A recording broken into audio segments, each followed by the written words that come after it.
성도 여러분, 안녕하세요. 오늘도 말씀으로 승리하는 저와 여러분 되길 주님의 이름으로 축원드립니다.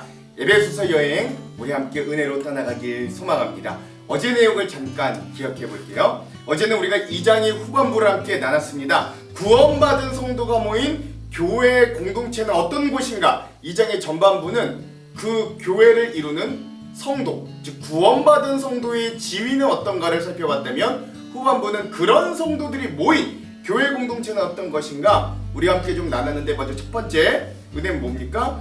예수님께서 그 교회 공동체를 세우기 위해 이방인과 유대인 또는 서로 원수되었던 것들을 예수님의 몸을 던져 벽을 허심으로 서로 화해하고 하나 되게 하신 그 은혜가 기초적으로 있었다.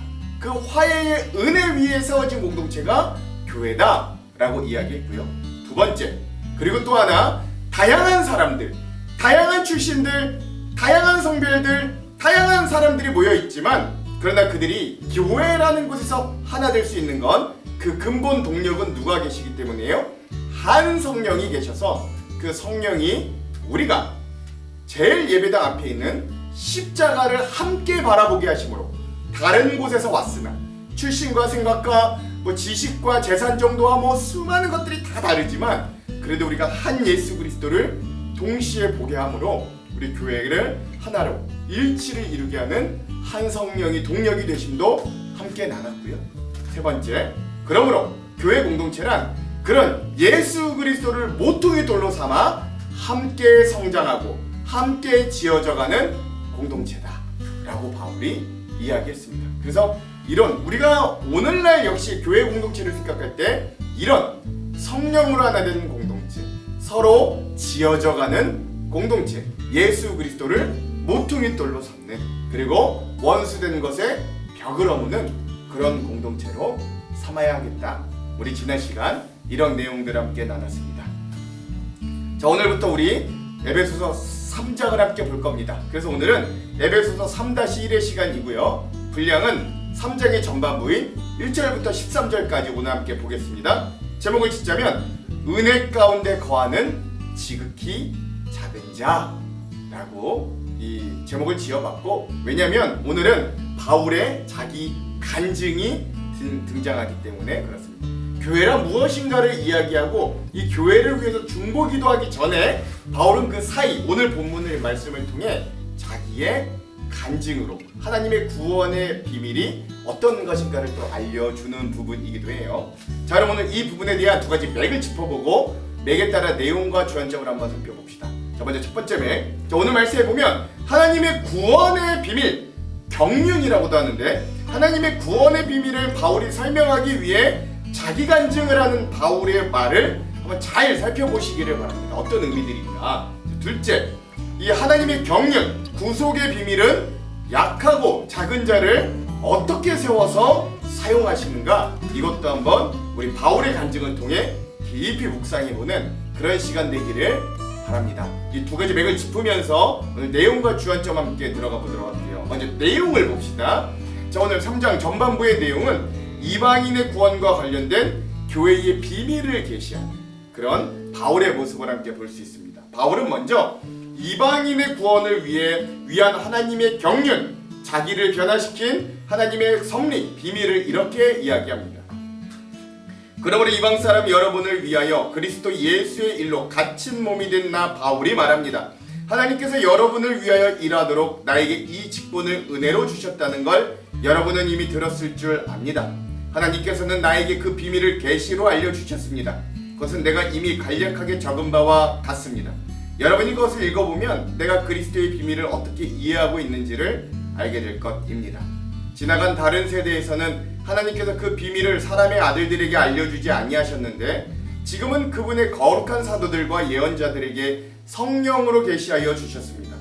그 비밀의 내용인즉 이방 사람들이 복음을 통하여 그리스도 예수 안에서 유대 사람들과 공동 상속자가 되고 함께 한 몸이 되고 약속을 함께 가지는 자가 되는 것입니다 라고 하는 거죠. 바울은 이 복음을 위해 예수의 일 때문에 감옥에 갇히기까지 했습니다. 또한 이방인에게 복음을 전하기 위해 또한 이 감옥에 갇히기도 마다하지 않았습니다. 그러나 그럼에도 불구하고 이 놀라운 은혜를 바울이 감당할 수 있는 건 그에게 하나님이 미리 이 구원의 비밀, 구원의 경륜을 알려주었고, 바울은 그것들을 자기가 어떻게 주님을 만났는가, 어떻게 그 경륜을 알았는가를 적은 것을 미리 보내주기도 했던 것 같아요.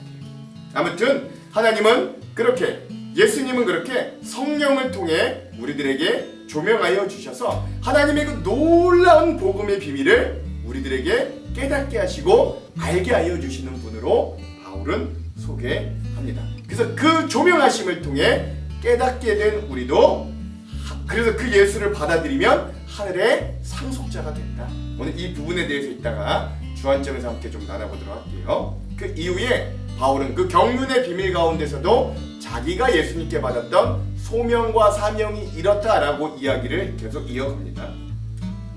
나는 이 복음을 섬기는 일꾼이 되었습니다. 내가 이렇게 된 것은 하나님께서 그분의 능력이 작용하는 대로 나에게 주신 그분의 은혜의 선물을 따른 것입니다.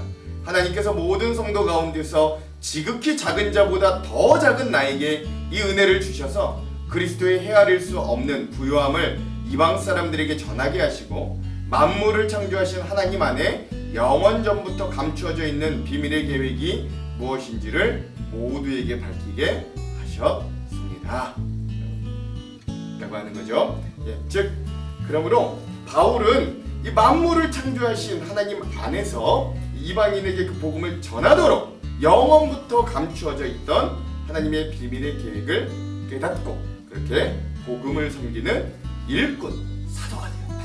이것도 우리 주안점에서 같이 좀 깊게 나눠보도록 하겠습니다. 자, 그 이후에 오늘 이 3장 전반부의 마지막으로 바울은 하나님의 구속의 지혜가 얼마나 큰지를 이렇게 이야기합니다. 그건 이제 교회를 통하여 하늘에 있는 통치자들과 권세자들에게 하나님의 갖가지 지혜를 알리시려는 것입니다. 이 일은 하나님께서 우리 주 그리스도 예수 안에서 성취하신 영원한 뜻을 따른 것입니다. 우린 그리스도를 믿음으로써 그분 안에서 확신을 가지고 담대하게 하나님께 나아갑니다.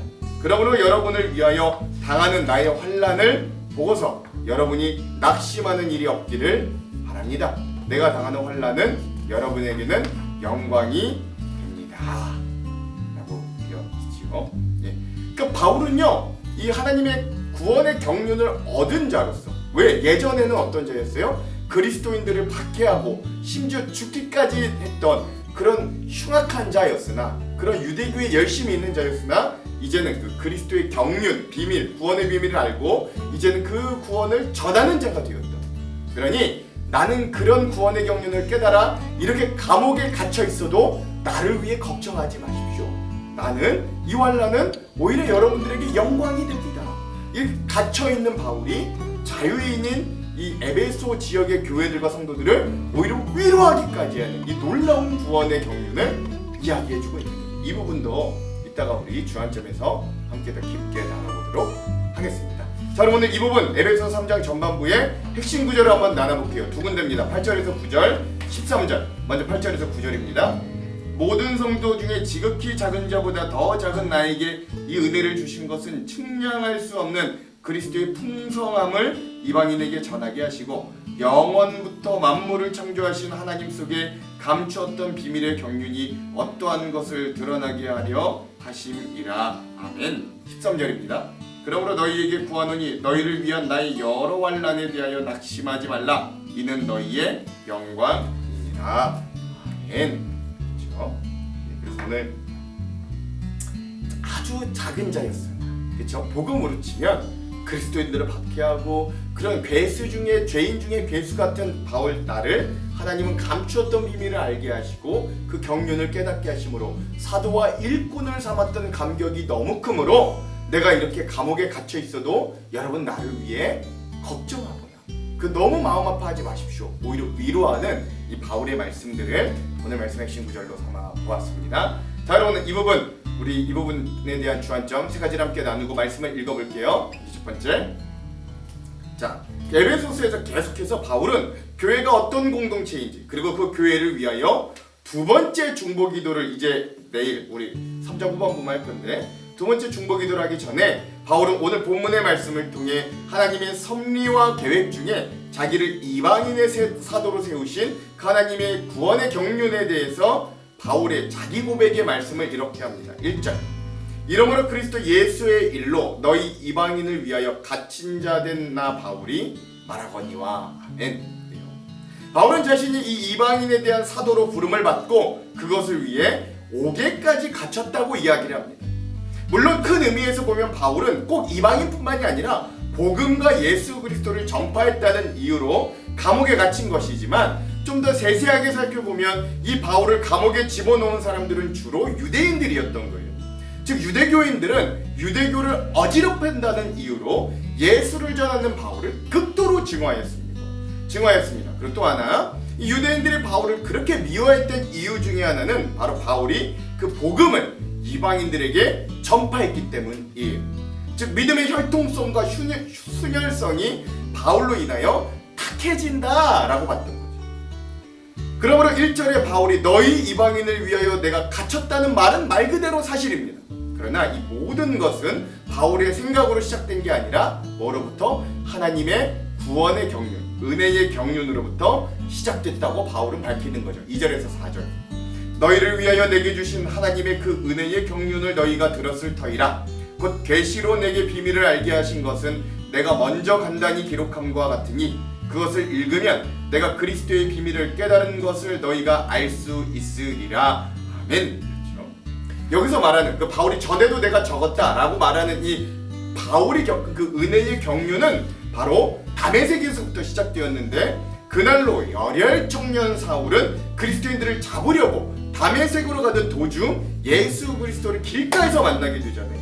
그리고 그 예수님을 만나자 예수님 자신이 그 바울에게 이렇게 자기를 소개하시는데, 사울아, 네가 그렇게 박해하는 예수가 지금 너의 앞에 나타난 바로 나다 라고 말씀하십니다.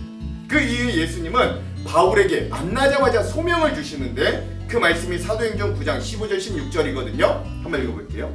주께서 이르시되 가라, 이 사람은 내 이름을 이방인과 임금들과 이스라엘 자손들에게 전하기 위하여 택한 나의 그릇이라. 그가 내 이름을 위하여 얼마나 고난을 받아야 할 것을 내가 그에게 보이리라 하시니. 아멘. 이런 이방인에 대한 사명을 주님은 다메섹에서 처음 주신 것을 우리가 좀 기억할 수 있어야 됩니다. 그래서 이 바울의 사역은 예루살렘 교회를 중심으로 하는 베드로와 요한의 유대인 크리스천 사역, 그리고 안디옥 교회를 중심으로 하는 바울과 바나바 등의 이방인 크리스천 선교로 이렇게 나누어지게 되었던 거예요. 그리고 결국 이방인 선교를 통해 교회와 예수의 복음이 전 세계로 뻗어가고 예수 그리스도가 땅끝까지 전파되는 그 길에 거의 다다를 수 있게 된 역사가 바로 바울이 예수를 만나 이방인 선교의 소망을 받는 일부터 시작됐던 겁니다. 즉 이 모든 일의 중심이 인간 바울을 통해 돌아가는 게 아니라 그 바울이 이방인 선교의 아버지가 될 수 있도록 이끄시고 계획하셨던 하나님의 놀라운 은혜의 경륜이 거기에 있었다라는 걸 바울이 말하는 거예요. 즉 이방인들도 그의 구원의 계획 안에 포함하셨던 하나님의 놀라운 사랑과 은혜를 우리가 먼저 알아야 된다라는 거죠. 그래서 바울은 이렇게 말합니다. 5절에서 6절. 이제 그의 거룩한 사도들과 선지자들에게 성령으로 나타내신 것 같이 다른 세대에서는 사람의 아들들에게 알리지 아니하셨으니 이는 이방인들이 복음으로 말미암아 그리스도 예수 안에서 함께 상속자가 되고 함께 지체가 되고 함께 약속에 참여하는 자가 됨이라. 아멘. 그렇습니다. 바울은 자기가 알게 된 그리스도의 비밀, 신비를 신약 시대를 살아가는 사도들과 여러 선지자들이 성령님을 통해서 듣고 알게 되었지만, 다른 세대였던, 즉 더 정확히 말하면 앞전 세대, 구약 시대의 사람들에게는 성령님이 그 구원의 비밀을 정확하게 알리지 않아서 그들이 몰랐다라고 말하는 거예요. 그런데 옛적 구약 시대 사람들도 몰랐던 이 놀라운 구원의 비밀을 지금 이방인인 에베소 교회 여러분들이 듣게 되었으니, 그 비밀을 들은 에베소 성도들이 그 비밀을 듣지 못했던 구약의 이스라엘 사람들보다 얼마나 더 복되냐라고 하는 말이 바로 방금 읽었던 5절과 6절의 말씀입니다. 그래서 에베소 교회 사람들도 그리스도 예수 안에서 함께 상속자가 되고 함께 예수님의 몸, 지체가 되고 또 함께 약속에 참여하는 사람들이 되었다라고 선포하는 거예요. 그리고 그리스도의 신비를 깨달은 사람들에게는 유대인과 이방인의 구분이 사라지고 오직 하나님의 백성으로만 남는다. 이게 하나님의 놀라운 구원의 섭리입니다. 즉 이방인들도 복음으로 말미암으면, 복음 하나면, 복음을 받아들이면 그리스도 예수 안에서 상속자가 되고 예수의 몸인 지체가 되고 약속에 참여하는 자가 되는 은혜가 있었다는 거예요. 즉 이방인 바울이 계속해서 이걸 강조하는 이유는 이 복음이 유대교 또는 이스라엘 백성에게만 묶여있지 않다는 걸 변호하는 것이죠. 또한 이 복음에 아무나 참여하여 이 복음 안으로 들어와 그들의 권리와 그들의 상태와 그들의 신분이 변화될 수 있음을 선포하는 거예요. 즉 교회의 목적지는 교회가 아니라 열방이라는 이야기입니다. 오늘날 우리들에게 성민과 이방인은 과연 어떻게 나눠집니까? 이거 안 나눠진다고요? 아니요. 잘 생각해 보십시오. 교회 안에서 신앙생활을 오래 하고 이미 그 안에 관계가 다 맺어진 사람들, 이른바 우리 기신자라고 하는데, 이런 사람들은 아마도 교회 안에서 선민의 위치에 가 있을지도 모르겠습니다. 그러나 한편 새신자나 아직 예수 그리스도의 복음을 전해받지 못한 세상 사람들은 여전히 이방인으로 남아있을 거예요. 하지만 오늘 우리가 이 말씀을 진정 듣고 하나님의 말씀으로 이 말씀을 고백한다면, 오늘 우리는 교회 안에서 기득권을 내려놓고 여린 순과 같은 새신자들과 불신자들을 향한 사랑을 쏟아부을 수 있어야 됩니다. 바울은 이걸 위해 자기가 갇히기까지 했다고 말했어요. 그러므로 먼저 믿는 자들이 내려놓아야 하고 먼저 믿는 자들이 나중이 되어야 합니다. 그것이 복음의 신비고 복음의 참 능력이 됩니다. 그러므로 오늘 우리 교회도 오늘날의 이방인들을 위해 애쓰고 힘쓰는 자들이 되기를 소망합니다. 오늘도 그 이방인들을 애타게 찾으시며 창세전부터 경륜 가운데 그들을 기다리시는 하나님의 마음을 공유할 수 있는 귀한 하루가 되시기를 먼저 간절히 소망합니다. 두 번째, 우리는 왜 바울이 이방인의 선교의 아버지가 될 수 있었나를 지금 살펴보고 있습니다. 바울은 다시 한번 그렇게 구원의 경륜 가운데 자기에게 주셨던 그 소명과 사역에 대해서 이렇게 피력합니다. 7절에서 8절. 이 복음을 위하여 그의 능력이 역사하시는 대로 내게 주신 하나님의 은혜의 선물을 따라 내가 일꾼이 되었노라. 모든 성도 중에 지극히 작은 자보다 더 작은 나에게 이 은혜를 주신 것은 측량할 수 없는 그리스도의 풍성함을 이방인에게 전하게 하시고. 아멘. 바울은 모든 서신서에서 자기가 직접 일꾼, 사도임을 언제나 당당하게 밝혔습니다. 자신이 사도인 점은 어떤 경우가 오더라도 결코 부인하지 않았고 오히려 그걸 적극적으로 변호하기까지 했어요. 왜냐하면 바울이 예수님과 함께 공생의 기간을 보낸 것도 아니고 바울이 스스로를 사도라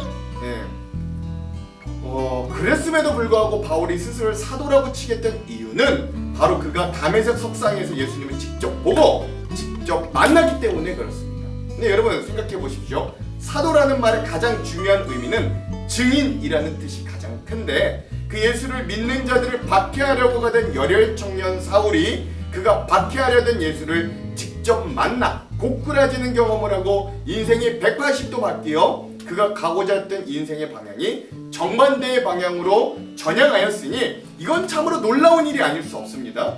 그래서 바울은 자신이 그런 영적인 것뿐만 아니라 다른 사도들과 같이 육체적으로도 그 예수님을 만나 눈까지 멀게 했던 그 예수를 부정할 수 없기에 내가 예수를 직접 만나고 사명을 받은 것이 사도라면 나도 나 자신이 사도라는 걸 결코 부정할 수 없다. 나도 주님의 일꾼이다 라고 여겼던 사역자였던 거예요. 그러나 바울은 자신이 스스로 사도인 걸 제외한 모든 부분에서 자기를 한껏 낮춥니다.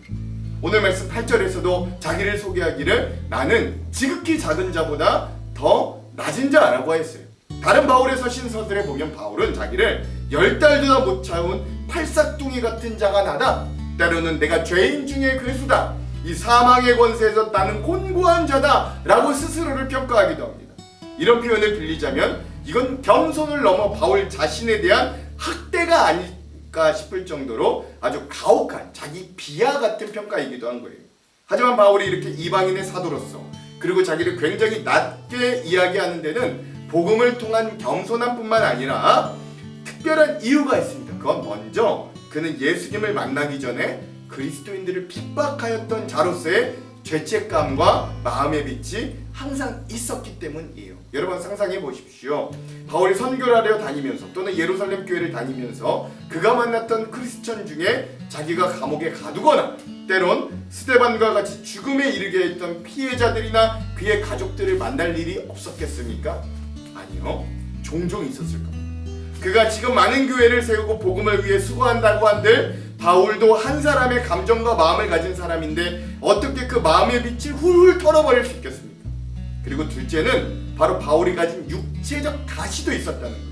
그래서 그는 자신이 픽박하였던 유대인 크리스천인들보다 이방인들에게 복음을 전하는 사도로서의 역할을 잘 감당할 수 있었던 거다. 그러니까 그 육체적 가시가 그를 한껏 낮추게 만들었다는 거죠. 참 하나님 얄궂으십니다. 어찌 핍박하는 자를 변화시켜 복음을 전하는 자로 만드셨네. 그를 이방인의 선교사로 세우시면서 아예 앞으로는 인생 가운데 환란이 가득할 것이라는 걸 처음부터 이야기하시잖아요. 그럼에도 하나님은 높았던 사울을 가장 낮게 만들기까지 하시면서도 그 낮아진 바울을 통해 하나님의 구원의 경륜, 즉 비밀이 어떻게 드러나는지를 알게 하시는 도구로 또한 사용하셨다고 이렇게 고백하는 거예요. 9절. 영원부터 만물을 창조하신 하나님 속에 감추어졌던 비밀의 경륜이 어떠한 것을 드러내게 하려 하심이라. 아멘. 그렇죠. 여기서 드러내다라는 문자적인 뜻은 빛을 비추어 주다라는 뜻입니다. 즉 조명하다라는 뜻이지요. 바울은 자신이 예수님을 만나고 처음 눈이 멀게 되었어요. 육신의 눈이 멀게 되었어요. 진짜. 그러나 하나님의 음성에 순종한 아나니아의 돌봄을 통해 그의 영적인 눈이 먼저 뜨여졌고 그 이후 그의 육신의 눈이 다시금 눈을 뜨게 되어 이제는 유대교의 열심인 교인이 아니라 예수 그리스도의 사도로서 눈을 뜨게 되었습니다. 그러므로 그런 자신의 경험과 같이 하나님은 우리 그리스도인들을 부르시는 이유가 1차적으로 그 눈을 뜨게 하여 어둠에서 빛으로 돌아오게 하기 위함이었던 거예요. 이게 경륜의 이유였던 거예요. 세상에서 아무리 많은 것들을 가진 사람이라도 아무리 높은 자리에 있을지라도 아무리 화려한 삶을 살아도 주님을 향한 이 눈뜸이 없으면 이 인생은 결국 어두움입니다. 자신이 어둠에 있다는 건 빛이신 주님을 인격적으로 만나고 나면 아주 또렷하게 확인이 됩니다. 그러므로 영적으로 눈뜬 자는 사명과 소명에 눈을 뜬 자이기도 합니다. 그러니까 영적으로 그리고 육적인 눈을 떴을 때 바울이 주님의 참된 일꾼이 되었던 것처럼 우리도 예수 그리스도의 구원과 십자가의 은혜를 만나 경험하고 난 이후에 소명과 사명에 눈 뜰 수 있어요. 오늘 그런 사명과 소명의 눈뜸과 성령의 조명하심이 우리에게도 함께 임하기를 또한 간절히 소망합니다. 마지막 세 번째, 바울은 마지막으로 하나님의 구속의 지혜에 대해 이렇게 증거합니다. 10절과 11절. 이는 이제 교회로 말미암아 하늘에 있는 통치자들과 권세들에게 하나님의 각종 지혜를 알게 하려 하심이니 곧 영원부터 우리 주 그리스도 예수 안에서 예정하신 뜻대로 하신 것이라. 아멘. 그렇죠. 여러분 사실 교회는요, 우리 엊그제도 한번 봤지만 사실 이제 예수를 믿는 우리 안에 성령을 모시는 우리 자신들입니다. 하나님의 구원의 신비한 경륜은 그리스도 안에서 예정하신 뜻대로 하신 것이라는 거예요. 어떤 사람이 인생의 중간에 혹은 늦게 예수를 믿게 됐다면 그것이 그때 우연히 이루어진 일이 아니라 하나님께서 그때가 될 때까지 기다리셨다가 그때가 되어 역사했다라는 게 훨씬 더 맞는 표현일 거예요. 간혹 늦게 신앙생활 하신 분이 이렇게 말씀하시는 걸 들을 때가 있어요. 내가 예수 믿는 게 이렇게 좋은 건 줄 알았다면 좀 더 일찍 교회 다닐걸, 과거에 교회 나가자고 할 때 그때 나갔으면 얼마나 좋을까 라고 말할 때가 있으나, 그러나 예수를 믿게 된 그때가 바로 하나님이 그에게 정하신 때라는 걸 인정할 수 있어요. 그래서 지금의 우리의 모습은 하나님의 인도하심의 결과라는 거예요. 이게 구원의 경륜, 즉 하나님의 구원의 섭리의 비밀 중에 하나입니다. 자, 12절. 우리가 그 안에서 그를 믿음으로 말미암아 담대함과 확신을 가지고 하나님께 나아감을 얻느니라. 아멘. 그렇죠. 그러니까 바울이 그때야 비로소 예수님을 만나게 된 것도 그 하나님의 뜻이 있었던 거예요. 이왕이면 좀 그리스도인들 좀 잡아들이기 전에 만나주시지, 이왕이면 그들 핍박하기 전에 좀 만나주시지. 그러나 그때 다메섹에서 만났던 하나님의 이유와 뜻이 있었다는 거예요. 교회인 우리 각자가 그리스도를 믿음으로 말미암아 하나님께 나아갈 수 있게 되었습니다. 눈치를 보거나 쭈뼛쭈뼛할 필요도 없어요. 담대함과 확신을 가지고 나아갈 수 있습니다. 예전에 그리스도인들 핍박했던 바울도 이제 담대하게 복음을 전하도록 나아가자. 특히 담대함은 말을 자유롭게 하는 담대함을 말합니다. 우리 예수 그리스도로 말미암아 하나님과 독대해서 하나님께 말할 수 있는 존재가 되었어요. 이 글을 쓰고 있는 바울은 심지어 한때 그리스도인들의 가장 무서운 핍박자였습니다. 거기에 예수님을 만나고 난 이후에 그의 몸에 질병, 가시가 있어 육체적으로도 한참 연약한 자가 되었고 수많은 고난 중에 거함으로 바울은 스스로가 지극히 작은 자 중에서도 스스로 가장 작은 자라고 여기기도 하지만 그런 자기를 향해 창세전부터 예비하셨던 주님의 사랑과 구원 계획과 그 은혜가 오늘도 바울을 다시금 일으키게 만들었던 거예요. 그러니 이 바울에게 임한 하나님의 은혜는 그냥 그레이스가 아니라 말 그대로 어메이징 그레이스가 되는 것입니다. 사랑하는 성도 여러분, 오늘 우리도 이런 고백이 있어야 되지 않겠습니까? 우리라고 온전하겠어요? 우리라고 다 잘나서 그리스도인이 됐겠습니까? 저라고 뭐 잘나서 여기 이렇게 말하고 있겠습니까? 우리 모두 창세전부터 우리를 계획하시고 구원하시려고 기다리시고 기대하신 그 주님의 사랑, 오늘 자신을 내어던져 우리를 사신 그 주님의 사랑에 기대어 그리스도인이 되었음을 꼭 기억하시기 바랍니다. 그래서 우리가 그 사랑과 은혜 가운데 세상은 결코 이해할 수 없는 담대함과 확신을 가지고 하나님 앞에 나아가는 존재들로 변화되었습니다. 오늘 우리의 승리의 비결이 바로 여기에 있는 거예요. 오늘 사도 바울 자신의 고백처럼 자기는 철저하게 사도로 서 있지만 그가 서 있을 수 있는 이유는 바로 우리의 생각을 뛰어넘는 하나님의 놀라운 사랑과 은혜가 우리와 창세전부터 함께하였기 때문입니다. 오늘 그걸 우리도 생각할 때 힘이 나지 않을 방법이 있겠습니까? 어찌 우리도 다시금 일어나지 않을 수 있겠습니까? 그러므로 사랑하는 성도 여러분, 오늘 그 주님의 사랑과 은혜를 우리도 되새기며 다시 한번 오늘 하루도 은혜 가운데 살아갑시다. 그리고 바울처럼 그 은혜를 힘입어 담대함과 확신 가운데 서는 믿음의 사람들이 되기를 바랍니다. 그러므로 바울은 심지어 이렇게까지 가요. 그래서 감옥에 갇힌 바울이 오히려 자유한 에베소 교회의 성도와 교회들에게 이렇게까지 말하는 거예요. 13절. 그러므로 너희에게 구하노니 너희를 위한 나의 여러 환난에 대하여 낙심하지 말라. 이는 너희의 영광이니라. 아멘. 사실 사도 바울은 에베소 교회 편지를 보내면서 에베소 교회의 영적 성숙을 위해 깊이 기도한다고 했는데 혹시 이 편지를 받는 에베소 교회 사람들이 우리 바울 선생님 지금 감옥에 갇혀 있는데 혹시 괜찮을까 걱정할 것을 알았어요.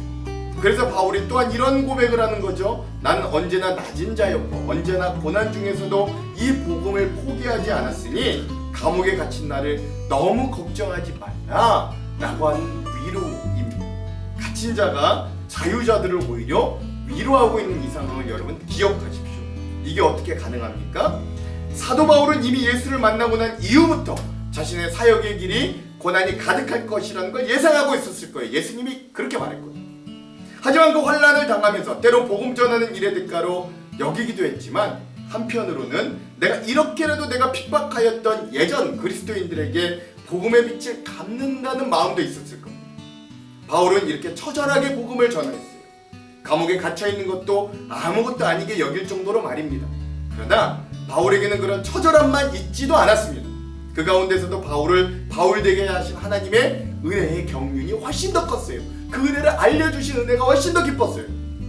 그를 휘감고 있는 그 예수 그리스도의 사랑, 자신을 핍박한 자에게 친히 찾아오셔서 그에게 은혜와 생명을 주신 예수 그리스도의 은혜가 항상 바울을 충만하게 지배하고 있었습니다. 바울은 하나님의 경륜, 이방인을 위한 하나님의 신비한 구원의 역사에 자기를 통로로 도구로 써주신 걸 무엇보다 감동하고 감사했던 거예요. 바울이 감옥에 갇혀있는 이런 불편한 상황 속에서도 이렇게 웅장하게 아름다운 편지인 에베소서를 쓸 수 있고 하나님의 역사하심의 통로로 쓰임받는 걸 감사할 수 있는 건 그의 삶의 하루하루가 영과 진리로 하나님께 예배하는 삶이었고 그의 인생길에 하나님의 하나님 되심을, 하나님의 권위를 온전히 인정하였기 때문입니다. 오늘 우리의 삶의 자리도 어떠하든지 바울과 같이 하나님의 권위를 먼저 온전히 인정하면 그곳에서 하나님의 은혜의 경륜의 통로가 되는 오늘 나를 발견하게 될 겁니다. 오늘 하루도 그런 은혜와 믿음의 성숙이 있는 하루가 되시길 주님의 이름으로 축원드립니다. 기도합니다. 하나님, 오늘 우리를 구원하신 하나님의 구원의 경륜을 알 수 있는 능력과 은혜를 주시고 지혜를 주셔서 오늘 우리가 어떤 상황 환경에 있든 그 은혜와 구원받음으로 기뻐, 그 기쁨과 감사가 모든 상황과 환경과 고난을 덮어버릴 수 있도록 은혜를 베풀어 주시옵소서. 갇힌 자가 오히려 자유자를 위로하듯 하나님, 오늘 우리도 이 주님의 사랑과 구원의 은혜를 가지고 세상에 만나는 자들을 위로하며 사랑하며 주님의 사랑을 전하는 귀한 삶을 살 수 있도록 인도하여 주시옵소서. 예수님 이름으로 기도합니다. 아멘. 그럼 사랑하는 성도 여러분, 오늘 하루도 말씀으로 승리하십시오. 사랑하고 축복합니다. 화이팅! 제3장. 이러므로 그리스도 예수의 일로 너희 이방인을 위하여 갇힌 자 된 나 바울이 말하거니와 너희를 위하여 내게 주신 하나님의 그 은혜의 경륜을 너희가 들었을 터이라. 곧 계시로 내게 비밀을 알게 하신 것은 내가 먼저 간단히 기록함과 같으니 그것을 읽으면 내가 그리스도의 비밀을 깨달은 것을 너희가 알 수 있으리라. 이제 그의 거룩한 사도들과 선지자들에게 성령으로 나타내신 것 같이 다른 세대에서는 사람의 아들들에게 알리지 아니하셨으니 이는 이방인들이 복음으로 말미암아 그리스도 예수 안에서 함께 상속자가 되고 함께 지체가 되고 함께 약속에 참여하는 자가 됨이라. 이 복음을 위하여 그의 능력이 역사하시는 대로 내게 주신 하나님의 은혜의 선물을 따라 내가 일꾼이 되었노라. 모든 성도 중에 지극히 작은 자보다 더 작은 나에게 이 은혜를 주신 것은 측량할 수 없는 그리스도의 풍성함을 이방인에게 전하게 하시고 영원부터 만물을 창조하신 하나님 속에 감춰졌던 비밀의 경륜이 어떠한 것을 드러내게 하려 하심이라. 이는 이제 교회로 말미암아 하늘에 있는 통치자들과 권세들에게 하나님의 각종 지혜를 알게 하려 하심이니 곧 영원부터 우리 주 그리스도 예수 안에서 예정하신 뜻대로 하신 것이라.